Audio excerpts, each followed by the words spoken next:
Today we're going to be talking about one of the e-bikes that we built, and the e-bike that we're talking about, this is the one with the front brushless hub motor. This is a 1000 watt motor. It's a 48 volt system. This is a 10 amp hour battery with a 30 amp controller. I built the battery myself. The battery is capable of about 60 amps with the BMS. It's capable of about 120 amps total with the cells themselves, but I didn't build it for that. Those are just the cheap cells that I was able to get. Interesting thing about this kit is that you have the brushless hub motor, runs up here, down into the controller. The controller does a breakout. You have your charge connection.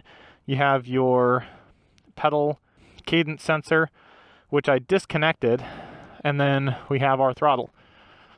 The only thing there is of the throttle is this little button. Off, on, that's it. It's full power all the time.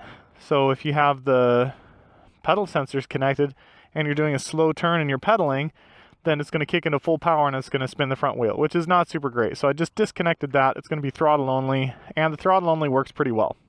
So let's take this thing for a little spin. So I can pedal. This is my daughter's bike, so it's a little small on me, but here's a couple things that I wanted to mention. First off is that you have to be a little careful with the throttle. I love how quiet this system is. You can barely even tell that I'm going anywhere. So first thing, starting off from a dead stop, you're going to hear some from the tire. Let's see if you can hear this. Hear it kind of pulling? It's barely has enough grip to hold on. But as you get going faster and faster, what's amazing is that this thing goes 30 miles an hour. A little bumpy here. So this thing will go about, we're going about 24 right now. And then as we crest the hill and drop down, we're gonna really start picking up speed. We're going about 30. It's a really simple way to convert your bike into an electric bicycle. I'd say the front hub is the easiest of the three that I've done. And it's pretty sweet. I like it a lot. Let's go and do this hill climb, so we'll slow down. I think the only downside to it is when you want to, pop your front wheel or something like that. It just makes it more difficult. It actually makes it significantly more difficult to actually lift your front tire because there's so much weight. This thing weighs 14 pounds by itself, plus the weight of the tire, plus the weight of everything else. But that's a significant amount of weight. But if you're just cruising around like this and you're not, hopping curbs or anything like that, it's perfect for a little commuter bike, and it's so easy. You just add a little torque arm. So you buy the kit. The only thing that cheap kits generally don't come with is a universal torque arm and a hose clamp. So if you just buy a universal torque arm and a hose clamp, then you're good to go. Then you just put the kit together. So again, I can't remember exactly how much this kit was, $230 or $250 or something, and then you just kind of throw it together. But it's so quiet. I love how simple it is. I can just turn it off like that if I just wanted to pedal, and this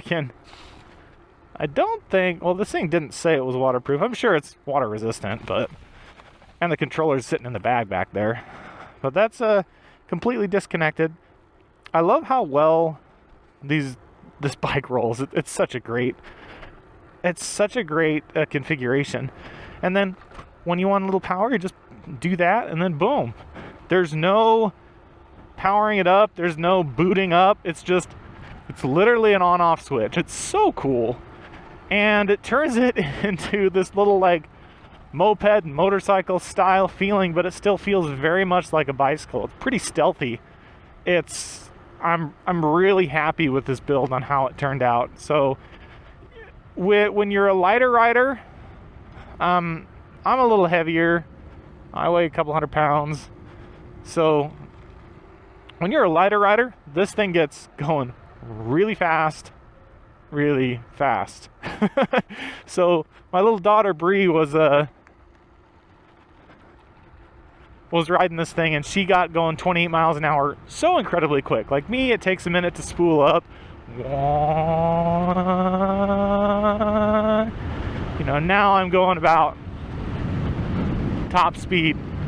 With someone like Bree who weighs half my weight, she's gonna get there twice as fast. So my thoughts have changed a little bit since I built this. My initial thoughts were, I'm not sure if I like the front hub because of the downsides, right? You can't lift your front wheel as easily. You got more weight on the front, but it's a really balanced configuration. I've got my battery pack on the rear and my hub motor on the front, and it just feels like a really, really balanced bike. And the weight's kind of low. It feels pretty good. So there's not a lot on your left. It's not too bad. It feels quite nice. So my thoughts have changed significantly since just yesterday on how much I like this bike. I really do like it. All you have to do is change your mindset just slightly. When you're first starting out, you can't just hammer the throttle, because if you hammer the throttle from the get-go, you're almost going to lose traction on the front end on your left. So you don't necessarily want to do that. So if I hammer it, I'm not sure if you can hear that, but it's not losing traction, but it's really close. So if you just have a little bit of sensitivity, a little bit of throttle control, and you just ease up to it on your left, it's not going to be a big deal. You're just going to ease into the throttle, and it's great. But it does have a lot of power, and it's an on-off switch. I know you can get those toggles where you can toggle low, medium, high power, and maybe that would be better for my daughter, but you know, she's 9. She can learn a little bit of throttle control, and she'll have a good time on this bike. And it feels like a lot of power initially, especially for a kid, but you get used to power really easily. If you've never felt it before, this thing feels a little scary, and then once you ride it for all of 5 minutes, you'll feel extremely comfortable on it. It seems to work really, really well. So I'll go home and charge this, but that's kind of my thoughts on this bike. It's a really solid kit. Would I buy this kit again? I'm not sure. I'll link in the description what the kit that I bought is, but the only thing that I'm a little like, I don't know, is the fact that I can't change how much power I have. I just have full power all the time, and that might be what you want. Again, I just love how simple it is for me personally. I just love the fact that I can just turn it off, turned on, boom, boom. Doesn't take any time. It's just click, click, ready to rock and roll, and you have all your power available to you. If you want to pedal, you can pedal. If not, you don't. Again, just the throttle only makes it super, super simple, and it rides a little bit more like a motorcycle or a moped, which I really enjoy. Anyway, that's all I got for you today. I just wanted to give you a little update on my thoughts with the front hub. Again, as I'm taking off, you can kind of hear it pull just a little bit. And yeah, as long as you've got a good tires and good traction, it's not a big deal. But even on the grass, it doesn't pull too hard. Again, you don't have that much torque with the brushless motor. So it just works really well. Again, I wouldn't use this for any type of off-road riding. I think the rear brushless or brushed motor is a lot better for the off-road style or a mid-drive. Mid-drive, I think, is the most preferable if you're getting off-road, because then you get, you have less, you get the weight off the wheels, and that's nice. But even so, with how everything's made right now, that's not to say you can't take this thing off-road. You can definitely take it in lower traction areas and do whatever you want, and it just kind of pulls. It'll just kind of pull you pull you around. So we're going up. Oh, see that? See that? See how the tire's spinning just a hair? If this were a rear brushless, the tire wouldn't spin at all. So in lower traction situations, it's not perfect, but it's so easy. Just throw on a front hub, make it your commuter bike, make it just something that you want to kick around on, or if you don't mind having the front tire spin a little bit in lower traction if you're going off-road, it's perfect. And you don't have to mess around with the drivetrain, you don't have to mess around with anything. All you need to make sure is that your front forks can handle it. And I didn't even do that. I just bought the kit, bolted it on, and there was a couple of issues where my forks were a little bit in the way, but I fixed that just by putting a washer in it. So it's pretty sweet. I would definitely go for the front hub if it was my first build and I just wanted to get a little commuter or something. I would definitely go for the brushless front. And if you put the battery more on the front of the bike, up here or somewhere around this vicinity where you can get just a little bit more weight on that front end, I don't think you'd have any issues with traction. And I barely have any issues with traction if it's dry and I'm not going up a really crazy steep hill.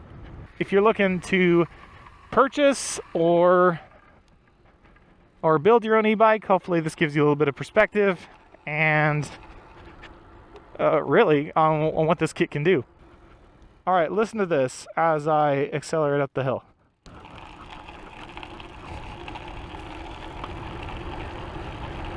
Hear that? Right at the beginning, it's losing just a tiny bit of traction.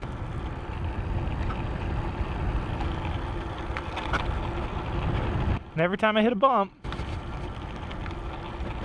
I lose a little bit as well. Anyway, that's what I'm talking about. It's nothing crazy. It's something to be aware of. So, thanks for watching, and I'll see you next time.